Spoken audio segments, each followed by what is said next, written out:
You're listening to Curiosity Invited with David Bryan here on LA Talk Radio.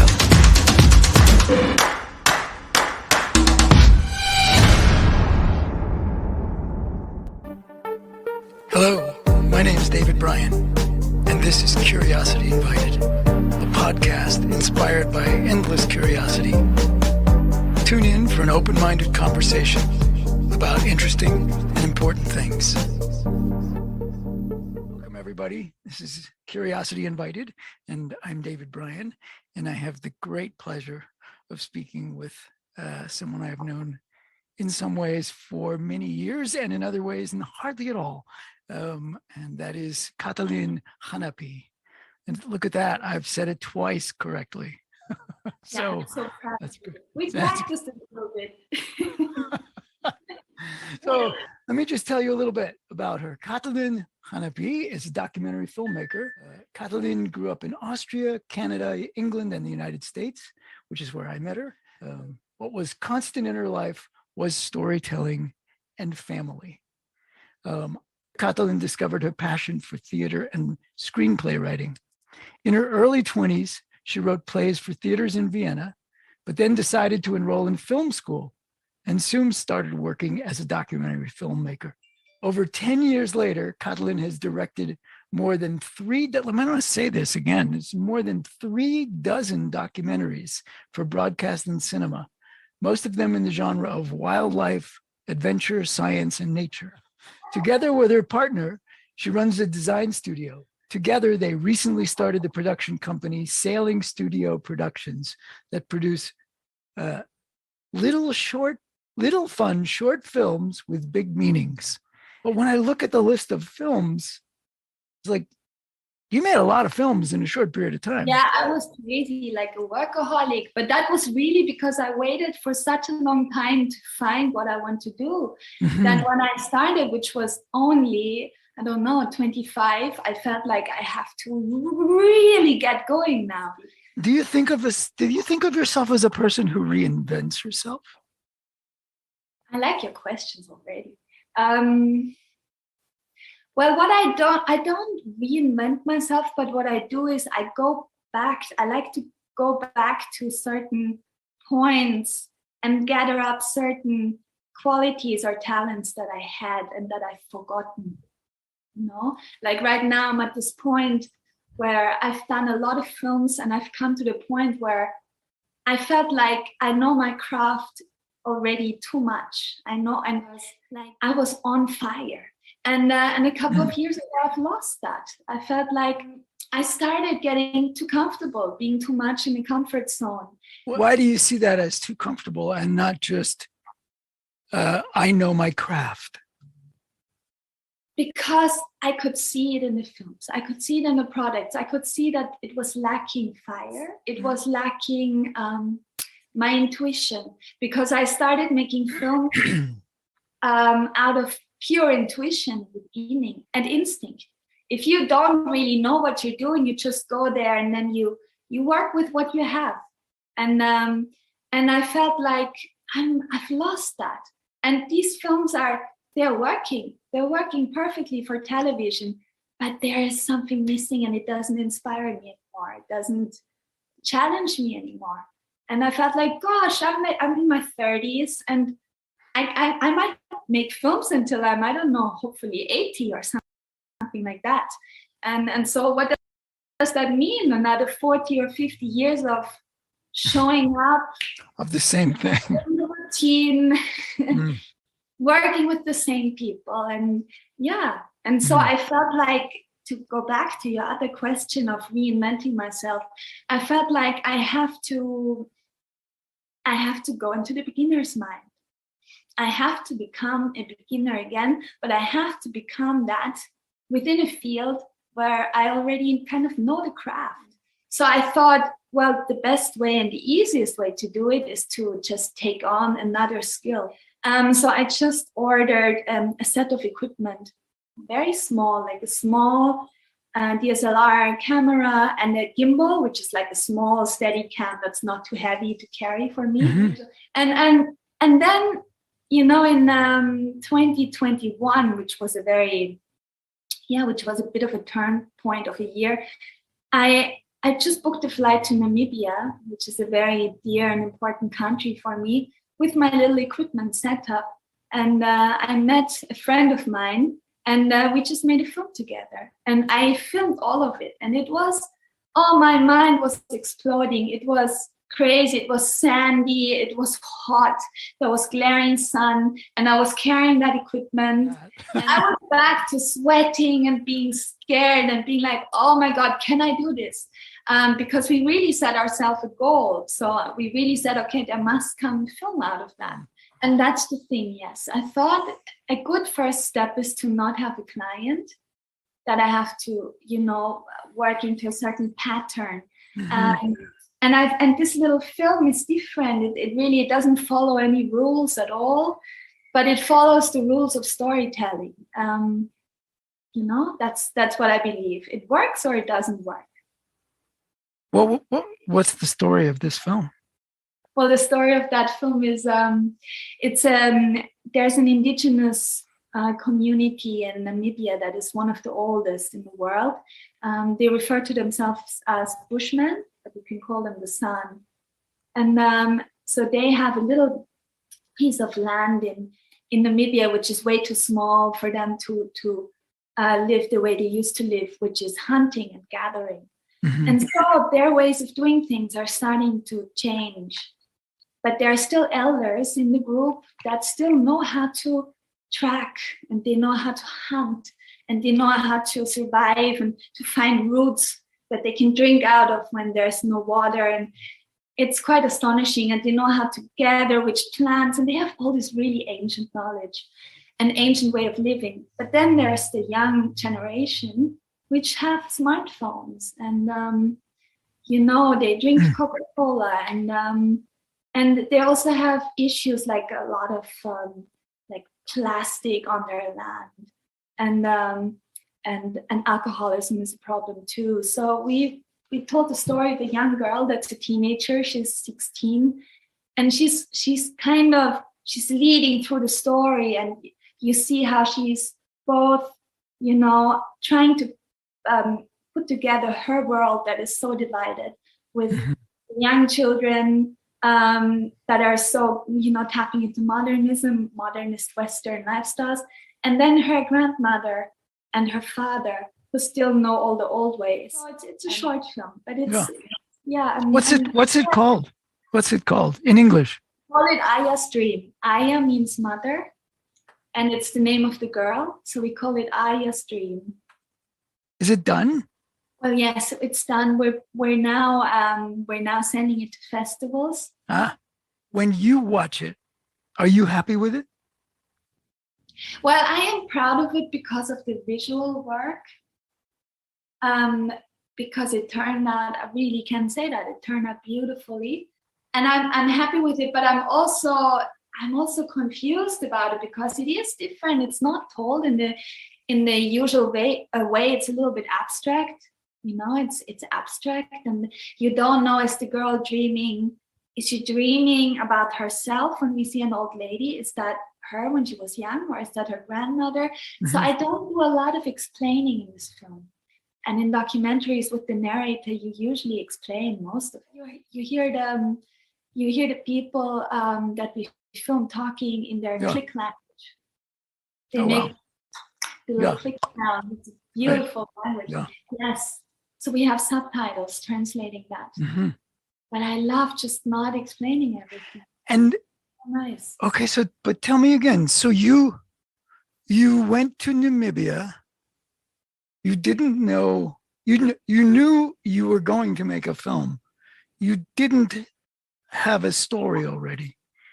The story emerged from your experiences. That's right. Well, what was similar, let's say what was the same was that I thought I could easily fail.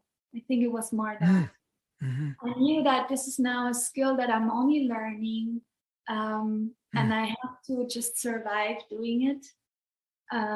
Just like I learned, riding the bike. My parents just put me on a bike and pushed me down a hill, and I just learned to survive. that's just how it went. And it's very similar with filmmaking. I do it with myself now.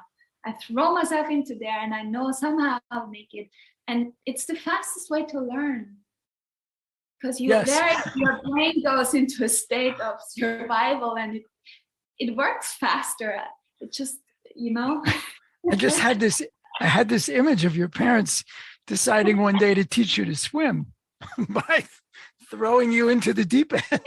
No, I don't actually remember how I learned swimming. I wish I did, but I learned how to crawl only 4 years ago. And my partner taught me how to crawl. Do you call that crawling? Oh, you mean in the water? You don't mean yes, water. No, not crawling. No. I suddenly had this image of your partner teaching you to crawl. Like, that's your need. Is it an important skill to learn after a while? I met you when you were. Yes, I was 12, and I think I was in the New Roads Middle School, and it was, I think, the first year of the middle school. Different, but I came from the Austrian educational system, which is very strict. It's very strict, and not only the headmaster is like the Pope. It's like the mayor. Like the mayor, yeah. You barely speak to them. I did because I was always in trouble and I had to go see the headmaster. But your teachers, you wouldn't call them by their first names. You would have to stand up when they entered the room. You called them Professor so-and-so. And you were only allowed to speak when they asked you a question. And it was very strict. And it was not creative. We had, I think, an hour of sports. We had an hour of art a week. Yeah. And you came up and you were the Pope. And you approached me and I started going into what I was used to, like almost not looking at you, just going shy. And you came and gave me a hug. And that was something that didn't happen in the schools that I knew. Mm. And you didn't only do it on the first day of school to make me feel welcome and comfortable and wanted. You did it throughout the whole year. Whenever you saw me, you gave me a hug, and I was allowed to call you David. And all the other teachers, they were like that too. And it was something. It was your quality, but I think you probably the teachers that you chose to teach at your schools. I'm sure you looked at that quality in them. There was this one quality of everybody looking at us children, and I was just a kid. I was 12. I looked like an 8-year-old. A quality of almost, treating them as like on eye level and seeing what's special in each one of them. And that is something that I find is the most important thing in the world you can do to a child, is to look at them as a full-grown person and listen to what they have to say. Because sometimes they are more wise than they'll be 30 years later. Children it's unbelievable. And you did that. And it was really forming for me. There's a connection happened 24 years ago. Yeah, somehow that's you true. You saw me already as I am now, as I'll be in 20 years and 40 years. Yeah. Saw that already. And there's some clue there about how life ought to be. Yeah, it was astounding. And like I mentioned before, the school I came from, where you just had an hour of art and an hour and sports, and it was all with it was always in combination with a lot of pressure. And then I went to New Roads, and suddenly I had art in a way like I've never experienced it with this. And so I didn't know what drama was. I didn't know what it means to stand in a group of people and play and act out roles, and that was fantastic. We had fencing. We had cooking lessons. I was introduced to yoga. And I mean, to everybody who's European that might listen to this will be like, oh, that's so stereotypical for an California school to have yoga. And it was maybe, but it was unbelievable. But then of course we had math and everything. It wasn't just fun. We had other subjects, but I remember even math, the teacher, who was fantastic too, he was sitting on the table, like writing on the projector, and we had a test every week, and the best one would win a cinema ticket. So we were rewarded. We were rewarded, you know, and I do this until today. I always reward myself for whatever I do, with food, with massage, with whatever I like to do. But so I came back to Austria after that time in Los Angeles, and I came back to my school, but I took all of that with me. I took it all with me. I had this whole experience of knowing what it feels like to be seen as a child, and to know what it feels like to, you know, Antonia, the drama teacher, she would give me a feeling of that I'm funny and I'm entertaining and that I'm really good in doing that. And I was kind of a shy kid coming there. And I came back much less shy. I came back very sure of myself, which is great for a teenager. You know, the beginning of teenager years when, things start going crazy. And it was the perfect start to go back to Austria. And so what happened then was a friend of mine, she told me that there's a casting for television. She doesn't really, like, she took me to have a look at that, and I did the casting, and I didn't tell my mom anything about it.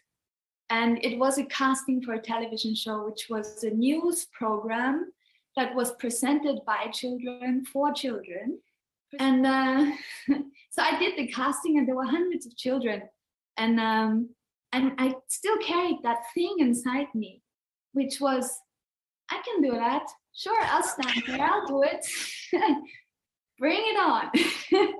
And so I just went to that casting, and they picked that up, and they made me the presenter of that show, and I was 13 then. And then for 4 years, every Saturday and Sunday, me and my Kenny, who I was presenting the show with, we were doing our job, and I made a little bit of pocket money.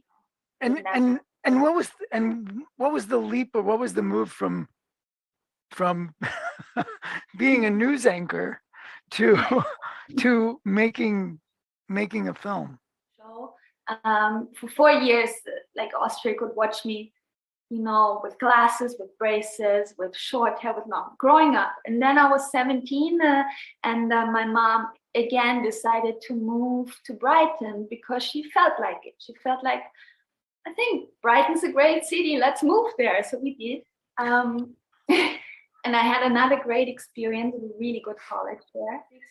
It's amazing to then start thinking about, with that catalog, what do I actually like? What interests me?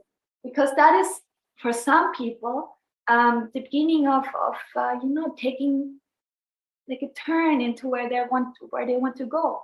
And so I just so I was supposed, my mom wanted me to pick math and French and all the stuff, because I still had to go back to Austria to do the proper, how do you call it? Like the final exams. To get a degree. To get a college degree. Yes. Yeah. Yes. She said I have to get the Austrian one, the proper one. So I took 6 subjects, and it was art, it was dance, it was French, I think it was photography. So I just took the stuff that I liked. And and that's kind of when I also noticed that I find it a bit boring just to stand in front of the camera, because we just got handed a text that we were learning by heart and saying into the camera. And I always felt like I wrote into that very crazy bio that you had to read in the beginning. I came from, writing stories myself and directing little films with my siblings as actors. And I think the best thing or a very good thing that can happen to you is that when you do something in life and get paid for that, which you already enjoyed doing as a kid in your free time when nobody would pay you, Right. you did it out of pure joy. Yeah, so I felt like that is way more me. Than being a performer. I feel more like a creator than a performer. And I think performers create and creators perform, blah, blah, blah. But I felt more comfortable on the other side. Where do your ideas for films come from? Like what? I mean, the Namibia story, right? Is what was so unusual, right? It was you quite intentionally wanted to do something that was different from what you were doing. Style-wise. I mean, Namibia has a huge meaning for me. Because where were we before we were so rudely interrupted by life? As usual. I started talking about Namibia. Yes. So I asked that question, that incredibly unfair question. Where do your ideas come from? Your ideas for films? Wow. And I love this question because I have to ask myself that. But with this particular one, with Aya's Dream, with that short film, I went to Namibia because if I rewind back 6 years before that, 2015, I was commissioned a director's job that was really life-changing, life-shaping for me, or I don't know how you say, character-shaping for me. I had to do a wildlife conservation series for young people, and I was there for over 3 months, and we were filming every day, and it was really about saving African species in this. And this was in Namibia? That was in Namibia, and I didn't know anything about Africa before that. I got the job and I was sent there, and it was unbelievable what Africa or Namibia, I don't know what happened with me on this continent. And I still can't really explain, I can't put my finger on it, what it was exactly.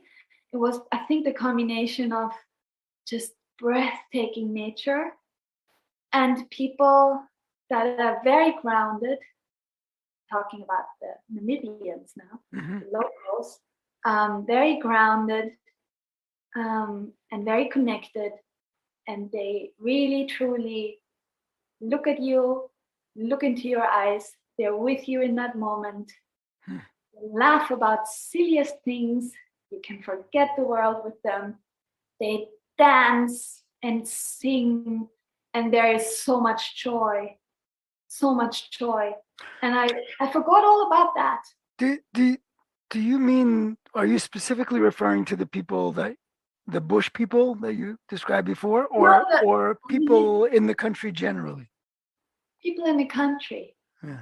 People in the country. And I was filming this summer in Tanzania also for 2 months, and it happened again. So it must be something with just the African continent. And what do you mean you forgot about that?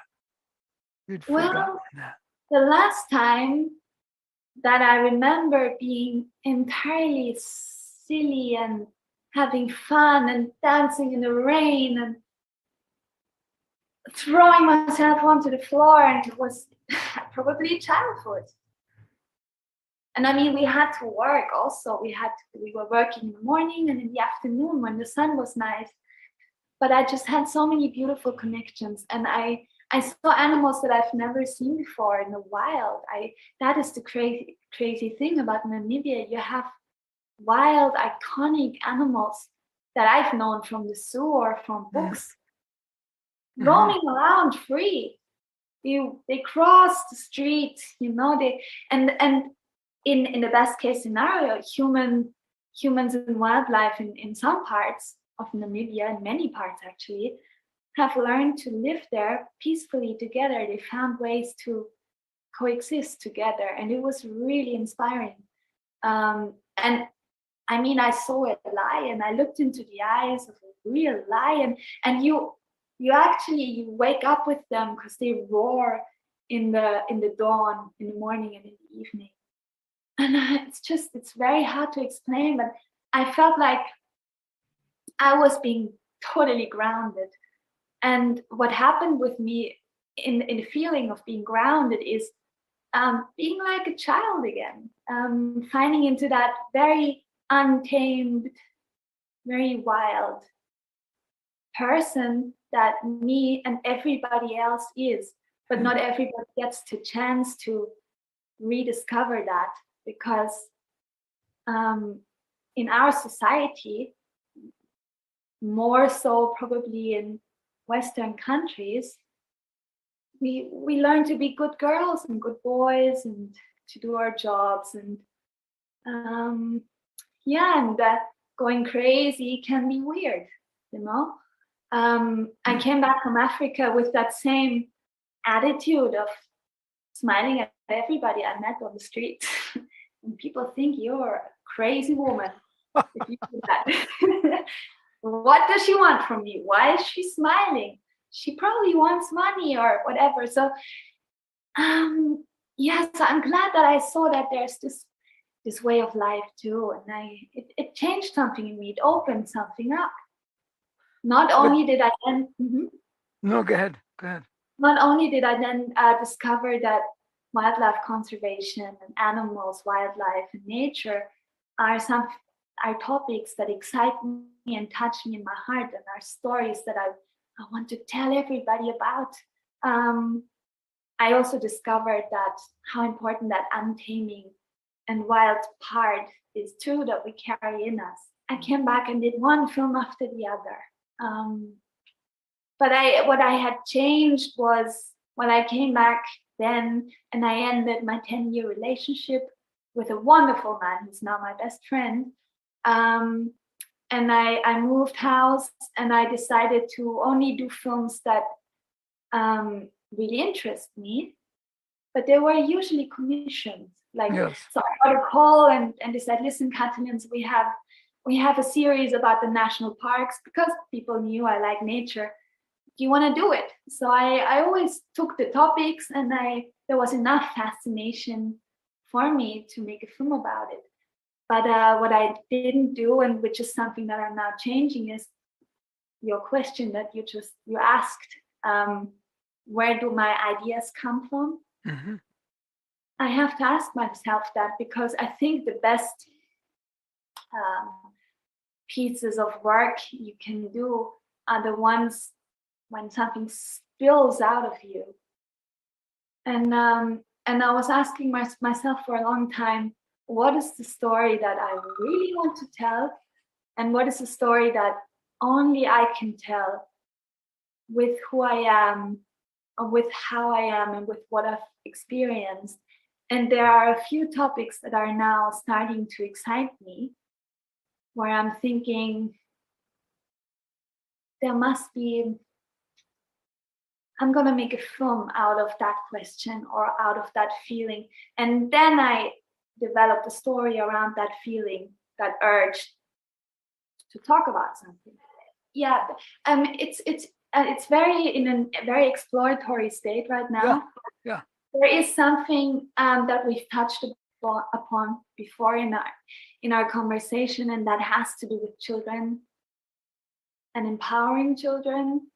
And it has to do with children having to be grown-ups very early on in life, way before they have to.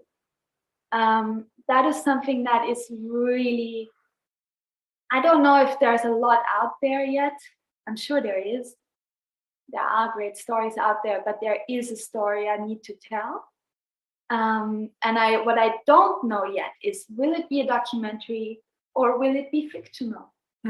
So I'm now starting to also allow myself to think, allow myself to maybe create fictional films. Yeah, that's I think exciting. it'll be a group. I think it'll be a gang of kids that are, and it's summer vacation, and they all have their own issues at home, and there are parallel stories with the parents, and this group that is doing something that I cannot say. Yeah. But and there are many stories like that out there. There are many coming of age stories, and I still have to decide, do I want to watch? I made myself a list of 25 films that are Lord of the Flies and all these films that are in that genre. And I have this piece of paper lying in my office. And I don't know if I should start watching the films, because I don't want to steal. I don't want to put images into my head and then wonder were they in there or did I see them? Yes. So then maybe start writing first. I have pictures of my head when I think of artists. And my stepdad, which you've met in LA, in Los Angeles, he's an artist.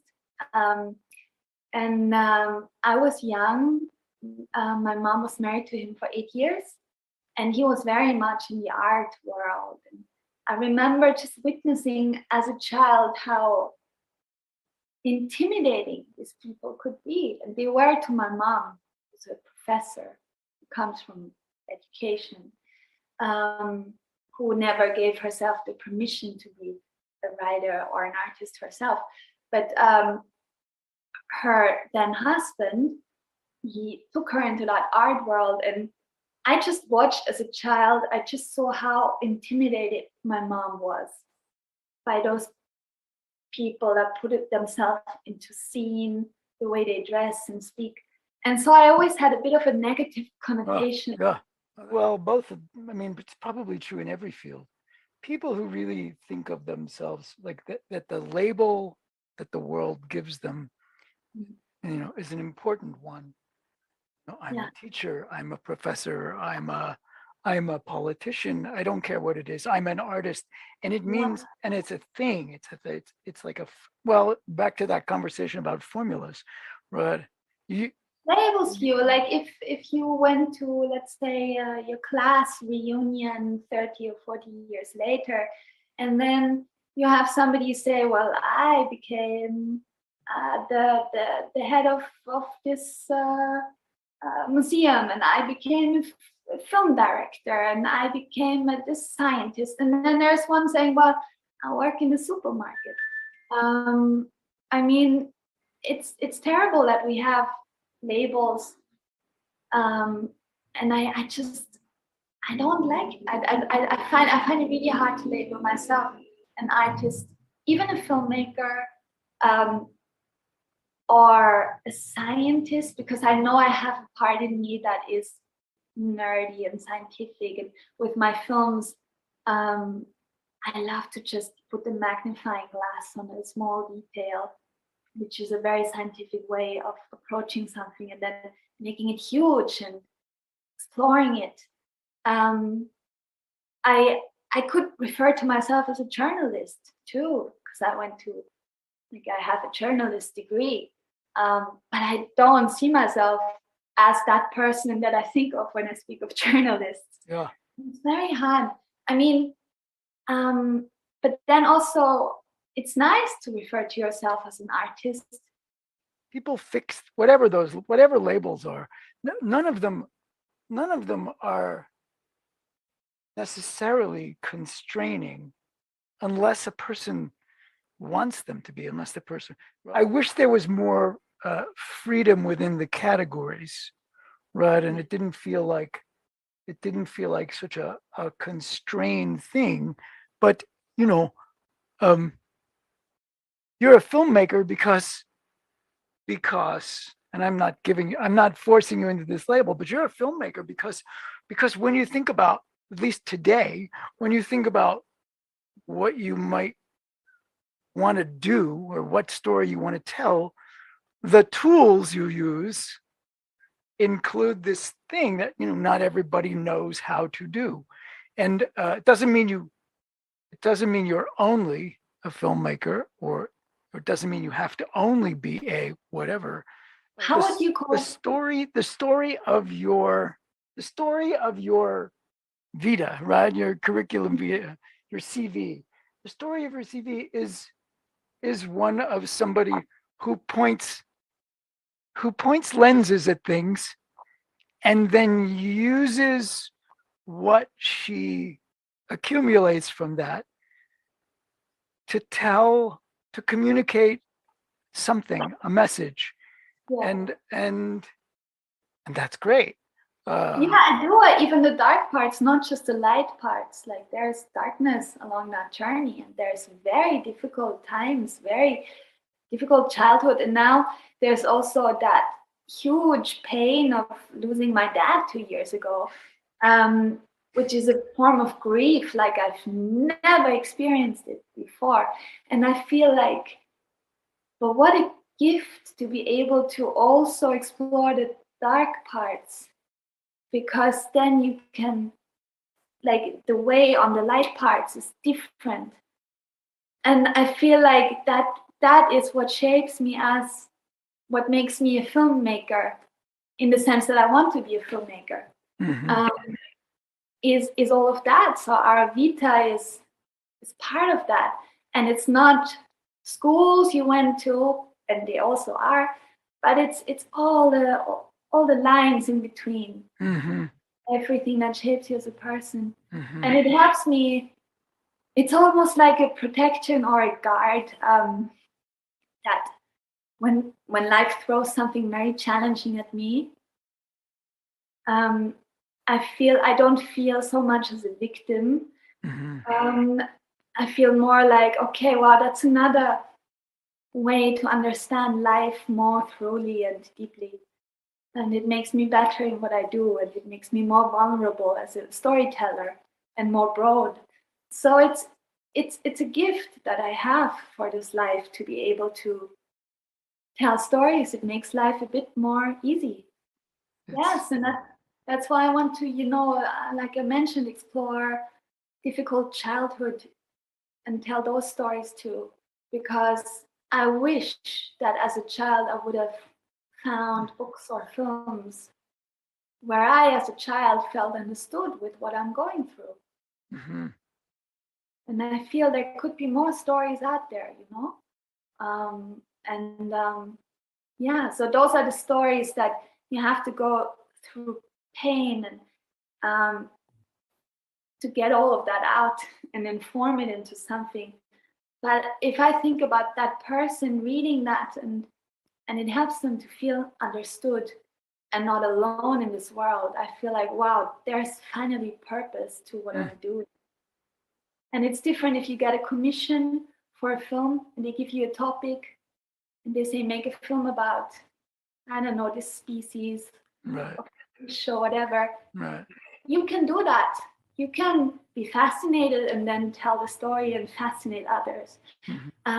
But I feel I have another calling, and I'm kind of taking a curve right now from the This is a usual.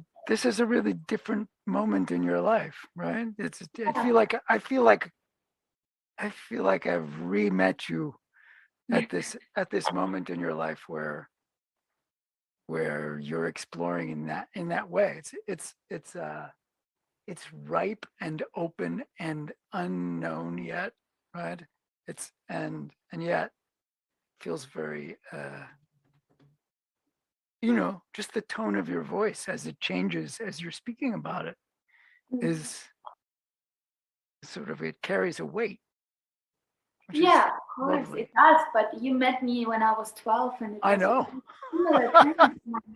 Yeah, It was a that's similar interesting. point. Yeah, it was. Well, maybe And that's what I do. Maybe I just check in every 24 years and David Bryan. well, I think that's what you do with people. I feel like that's what you've been doing, you know? I don't know. I hope that's true. Yeah. Be nice. But for me, and there's one. That's right. There's And one. that's something. Yeah. So you have plans for you. Do you have plans for the world? Like, are you trying to make the world a better place in a particular way, Well, I'm trying to not or a worse place, or something, I'm or trying better? not to make it worse. Well, I come from generation, what I call generation helpless. Um, it's Mm, really, when it comes to climate change, I've spoken to people that know a lot about it, um, that have told me, it's kind of late, kind of late. But then I had the privilege and the amazing joy to speak with Jane Goodall. I interviewed her in last May. And she's astonishing. She's 87, I think now 88 years old. And she is working over 10 hours a day right now from Bournemouth in the house that she grew up with. And she's giving talks and interviews and Zoom meetings, one after the other. She's approaching 90 years. And her thing is hope. Yes. And she says hope is all we have. And so she works with thousands of children through her project Roots and Shoots across the planet. And she's with so many people. And when you speak with her and afterwards, you feel like, yeah, it's possible. Like even planting one tree, or I don't know, doing one thing less that is not good for the planet, but one thing that is good for it, even that makes a little change. And so I feel like it's very, that's all I can do. Because you asked me if I want to change this world. I know that I can't solve all the problems, but I can try my best and hopefully be a good influence to the people around me. Well, she's a hero of mine, as you know, and she's probably a hero of everybody's. Anybody with any sense should be the hero of them. So funny. I was about 2 months ago. I spoke with a fellow named Brent Green, who's not anybody would know, but don't say that. I hope he never hears that. Well, he thinks of himself that way, but the truth is, he's an incredible person, and he has actually periodically been recognized for what he's done, which is, he had a fascination with plants from the time he was a little kid, and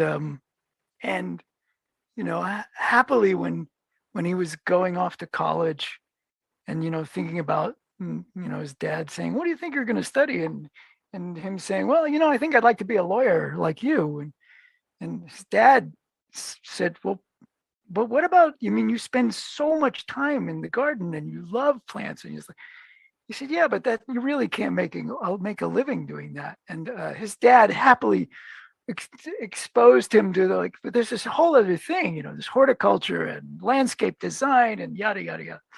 Well, so he went to study horticulture, landscape design. He became a horticulturist and landscape architect. His work is crazy beautiful. Like I've never even, to say I've never seen anything like it. I've never even imagined anything like it. His backyard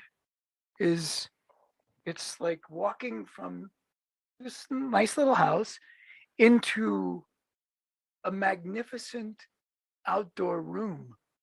It is, it's so both intimate and grand and extraordinary, and it's a yard. It's amazing. But that's not even the best thing he does. So when he grew up at first in I think it was Leimert Park, and then they moved. He's a black guy from Los Angeles, and what he could afford when he could afford was, of this tiny little house in the hood in Los Angeles, right? In a not so great area, murders and crime and but it was his house, and he was it was the little piece of the planet that he had some control over. So he started transforming both his own house, and then he had the idea. He was about to turn 35, and he was going to plant 35 trees on his street. And so, he planted his, and then he went door to door, and some people didn't want any part of it, and some people said, "Sure, that's great," whatever. And he planted 35 trees. And then the next year, he planted 36 trees. And then the next year, And when you go to his house, you're driving through what is, it's Los Angeles, and it's the concrete part of Los Angeles. Nothing particularly appealing about it at all. And then you turn, and it's like, what is this? So it's tree-lined streets. He did his street, and then the next street, and the next street, and he was at some point recognized. They call him the urban Johnny Appleseed, and he's, one tree at a time, transformed this neighborhood into just this extraordinary place. And I actually, I think the weirdest thing about the world is that, one of it's the weirdest because I'm pretty weird, but one of the weird things about the world is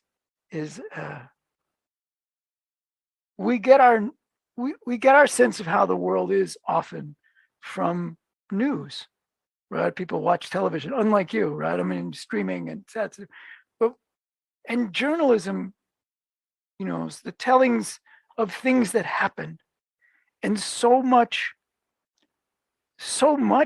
of what's happened in the world is nothing, right? Like, there were no murders today in this town that I live in.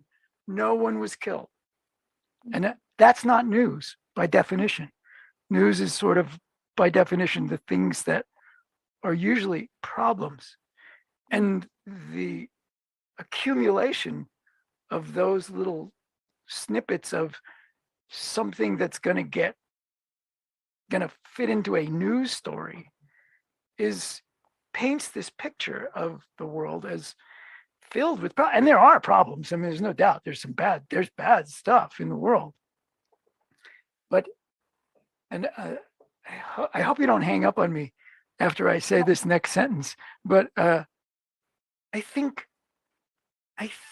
if you when you look at you'll excuse the expression, when you look at the data of as best data we can get about what's gone on and what's been going on and there definitely are problems. Climate change is a problem, but so many things are actually so much better than they were 10 years ago, 20 years ago, than they have ever been. There are fewer people, by some enormous percentage, there are fewer people starving today than ever before, fewer percentage-wise, right? The world is so much more, despite what's happening in Ukraine, which is terrible, and we need to do something about that. But there is so much less violence than there used to be. But we wouldn't get that. We don't get that picture from a picture of the world that is put together by news, because news, almost by definition, is looking for what went wrong. And so there's a lot of so because I know that Jane Goodall exists, and because I've spent time, not recently, sadly, but with young people so much of my life, and because you sort of take that stance back and you realize I have so much hope. So I think Jane Goodall is a genius, right? It's like hope is exactly the thing, and there is so much to be hopeful for. And yes, there's so many things that still need to be, for lack of a better term, fixed and undone. And Yes. but Yes. It's not hopeless. She's right. It's not hopeless. There were so many amazing things you just said. You didn't hang up on me, so no, good. I don't. No, not at all. Not at all. I underline it. I highlight everything you said. And I think you have to find in this world a balance of how much do I protect myself from negativity, but not shield it out entirely, because that becomes ignorance and blindness. And how much do I let positivity in and good news? And how can I make more good news and help as much as possible with the bad news? And I think that is the only humane way to do it. Because even though we love superheroes, and maybe some people come closer to being superheroes, like probably Jane Goodall is one of them. Yeah. But as much as we love superheroes, we're all just humans. And we can only do as much. And I think a lot of also young people they're totally overwhelmed with everything that's happening. And yeah. And so if they have people like you, grown-ups, to help them navigate through this world, then it would help a little bit this generation helpless. It would help to find have a bit more orientation in all of that. Are you a grown-up yet? No. Well, it's not. I'm a mixture because I had to be very grown up very early on in life. I just had to solve problems that I was too young for, but also I could understand things earlier, I think. And then I'm very naive in other aspects. I'm not a grown-up when it comes to business making. I'm a child there. I mean, you look fine. I mean, your hair is cut, your clothes, you've got a good pumper on. You look like you have life in order. Oh yeah, I know how to do that. That's a good grown-up. I know I can play the part. I can definitely play the part. I remember when going back to that school that we met at, right? I remember that school that we met at. You mean the school that you ran? Yes. That really made you sound like a child now. It's like we went to school together. But that's what I was going to say. Is like, when the room got quiet, people looked at me. And I never really got used to it. I realized at some point, okay, this is my role.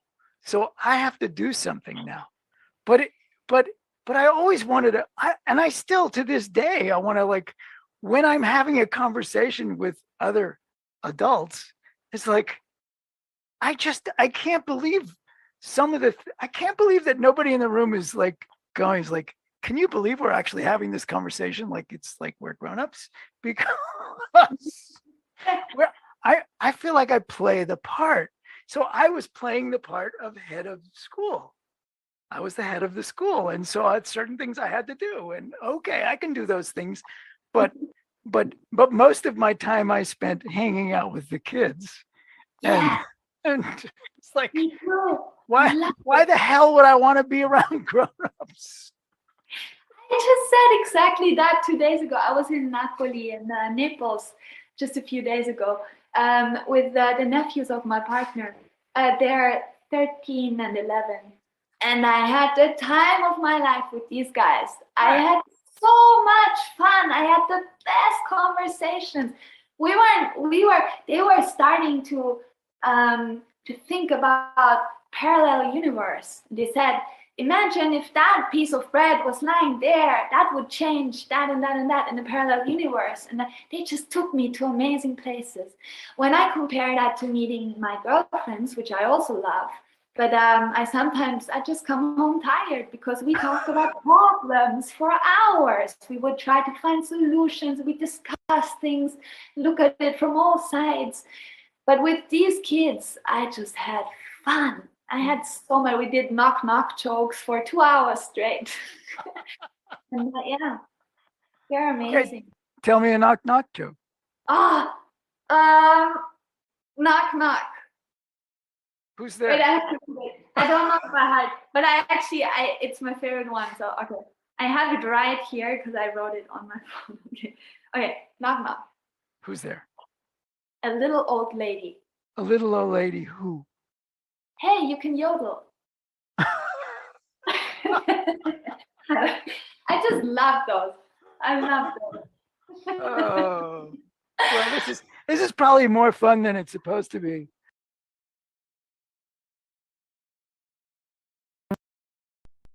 You're listening to Curiosity Invited with David Bryan here on LA Talk Radio.